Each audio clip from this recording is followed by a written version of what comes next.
Day 4, Job 1 through 5. Job's Calamities. There was a man in the land of Uz, whose name was Job. And that man was perfect and upright, and one that feared God and eschewed evil. And there were born unto him 7 sons and 3 daughters. His substance also was 7,000 sheep, and 3,000 camels, and 500 yoke of oxen, and 500 she-asses, and a very great household, so that this man was the greatest of all men of the east. And his sons went and feasted in their houses, every one his day, and sent and called for their 3 sisters to eat and to drink with them.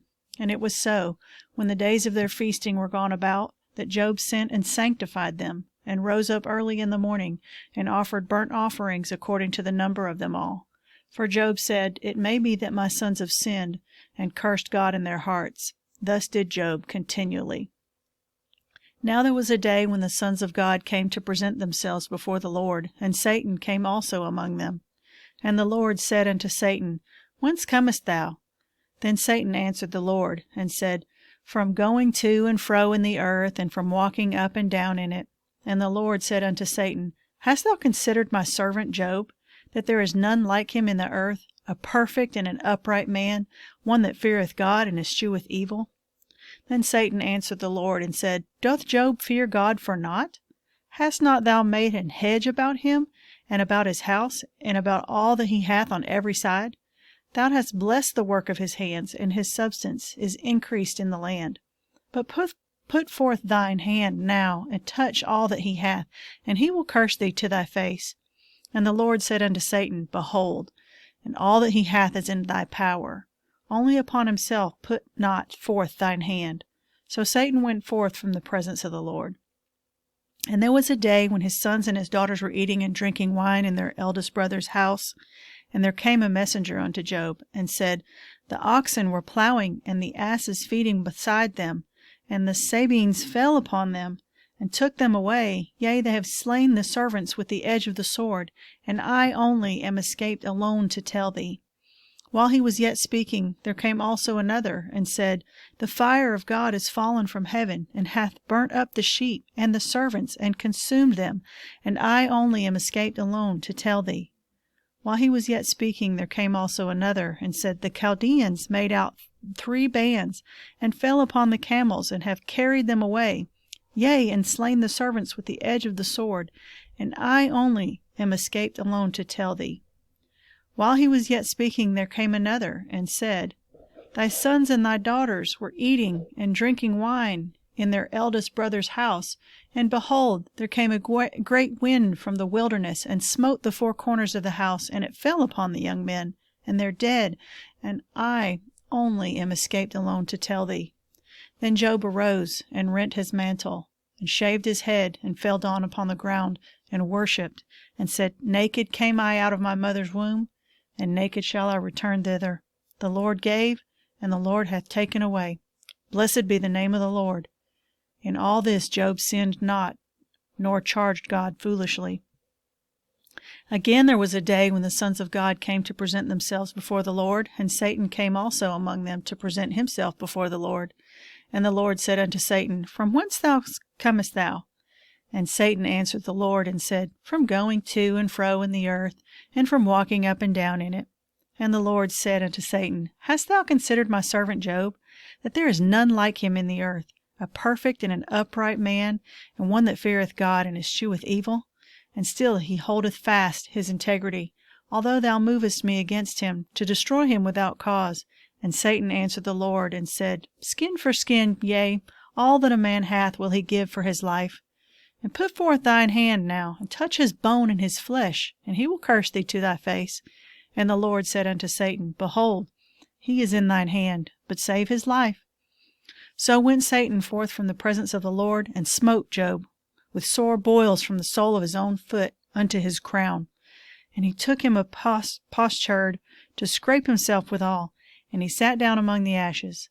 Then said his wife unto him, Dost thou still retain thine integrity? Curse God, and die. But he said unto her, Thou speakest as one of the foolish women speaketh. What? Shall we receive good at the hand of God, and shall we not receive evil? In all this did not Job sin with his lips. Now when Job's 3 friends heard of all this evil that was come upon him, they came every one from his own place, Eliphaz the Temanite, and Bildad the Shuhite, and Zophar the Naamathite, for they had made an appointment together to come to mourn with him and to comfort him.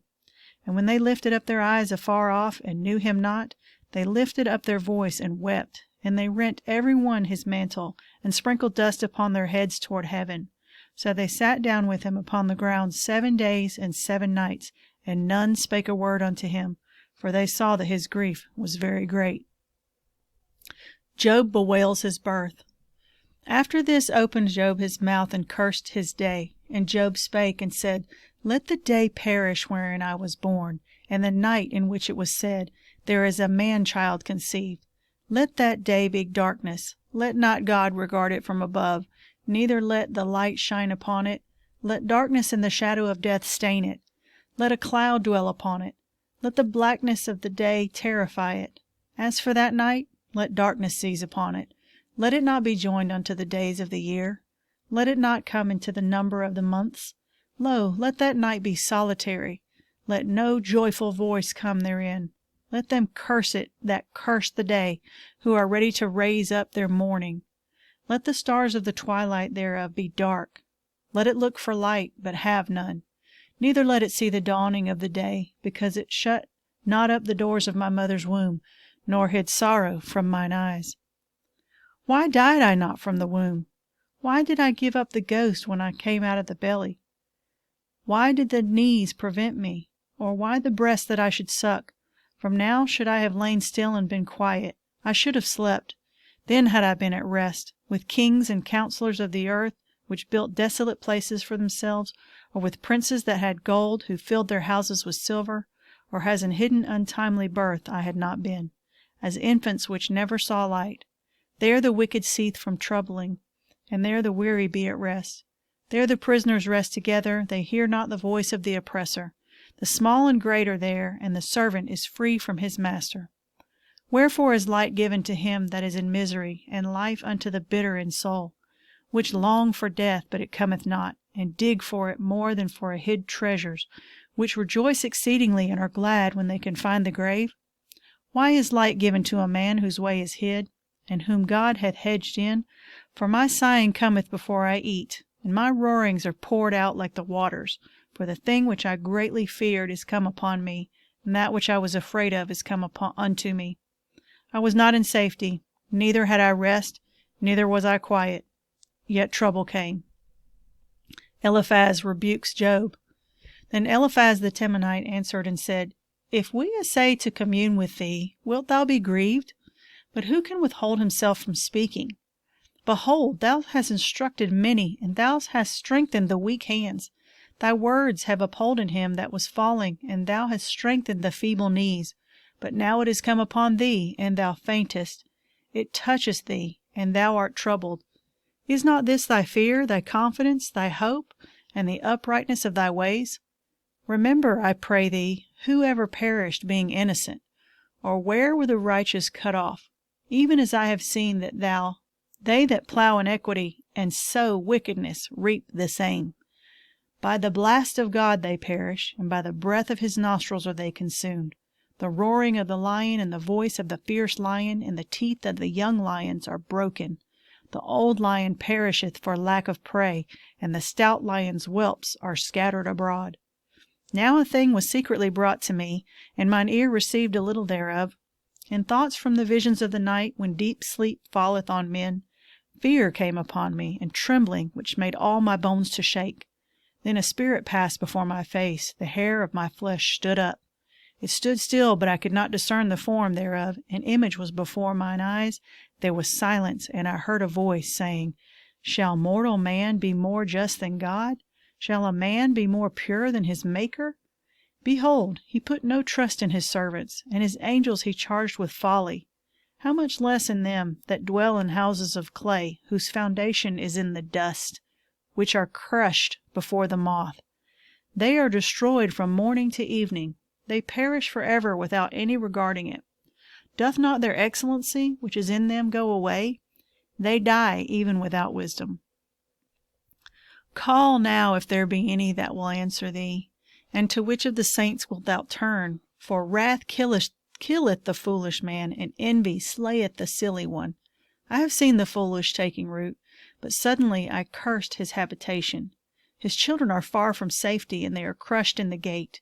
Neither is there any to deliver them. Whose harvest the hungry eateth up, and taketh it even out of the thorns, and the robber swalloweth up their substance. Although affliction cometh not forth of the dust, neither doth trouble spring out of the ground. Yet man is born unto trouble. As the sparks fly upward, I would seek unto God, and unto God would I commit my cause, which doeth great things and unsearchable, marvelous things without number, who giveth rain upon the earth, and sendeth waters upon the field, to set up on high those that be low, that those which mourn may be exalted to safety. He disappointeth the devices of the crafty, so that their hands cannot perform their enterprise. He taketh the wise in their own craftiness, and the counsel of the froward is carried headlong. They meet with darkness in the daytime, and grope in the noonday as in the night. But he saveth the poor from the sword, from their mouth, and from the hand of the mighty. So the poor hath hope, and iniquity stoppeth her mouth. Behold, happy is the man whom God correcteth. Therefore despise not thou the chastening of the Almighty. For he maketh sore, and bindeth up. He woundeth, and his hands make whole. He shall deliver thee in 6 troubles, yea, in 7 there shall no evil touch thee. In famine he shall redeem thee from death, and in war from the power of the sword. Thou shalt be hid from the scourge of the tongue, neither shalt thou be afraid of destruction when it cometh. At destruction and famine thou shalt laugh, neither shalt thou be afraid of the beasts of the earth, for thou shalt be in the league with the stones of the field, and the beasts of the field shall be at peace with thee. And thou shalt know that thy tabernacle shall be in peace. And thou shalt visit thy habitation, and shalt not sin. Thou shalt know also that thy seed shall be great, and thine offspring as the grass of the earth. Thou shalt come to thine grave like a full age, like as a shock of corn cometh in his season. Lo, this we have searched it, so it is, hear it, and know thou it for thy good.